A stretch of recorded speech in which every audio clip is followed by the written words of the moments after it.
Madame, Messieurs, bonjour et bienvenue sur notre chaîne YouTube Cameroun Magazine TV. L'actualité en continu sur le Cameroun et dans le monde.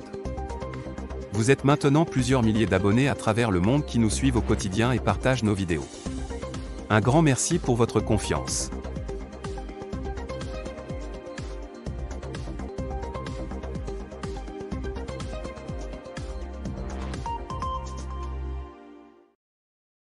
Abonnez-vous et cliquez aussi sur la petite cloche de notification pour ne rien rater de nos prochaines vidéos.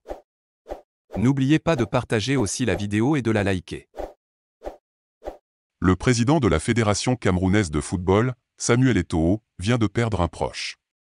Banlok Benjamin, qu'il avait soutenu durant la campagne électorale et devenu secrétaire général de la FECAFOU, a jeté l'éponge, non sans commenter sa gestion.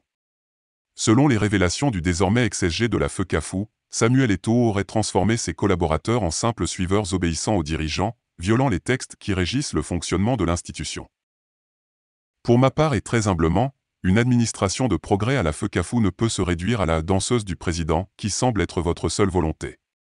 Les textes, les bonnes pratiques managériales et de gouvernance, les objectifs des projets fédéraux et les résultats doivent motiver les décisions, justifier les postures, les choix et les engagements.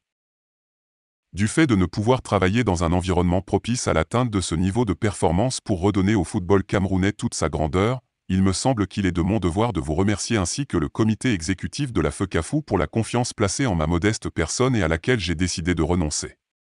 Je vous souhaite bonne continuation et plein succès, a-t-il indiqué dans sa lettre de démission.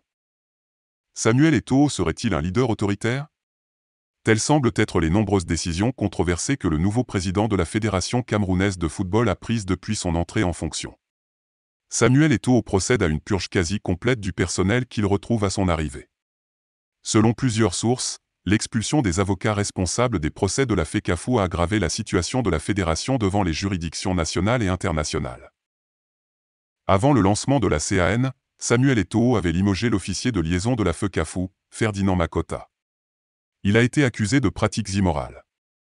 À chaque fois que Samuel Eto'o vire un collaborateur, il s'assure que l'humiliation est totale pour ce dernier. Sur les réseaux sociaux et dans la presse, l'information est subtilement décomposée. La dernière victime en date des pratiques de Samuel Eto'o est Liliane Bogbignet, ancienne responsable marketing de la FECAFOU. Après sa libération, elle avait fait une sortie par l'intermédiaire de son avocat pour dénoncer les méthodes de son ancien patron. Des pourparlers sur son départ à l'amiable étaient en cours avant que Samuel Eto'o ne décide de procéder à son humiliation publique. Conscient de la valeur morale et éthique de cette grande professionnelle, son employeur a engagé des discussions autour d'une négociation de séparation à l'amiable. Ces entrefaits sont les dernières nouvelles que nous avions jusqu'à la publication de ce communiqué. N'oubliez pas de vous abonner et surtout de cliquer sur la cloche de notification. Likez la vidéo si ce n'est pas déjà fait. Laissez aussi votre point de vue en commentaire.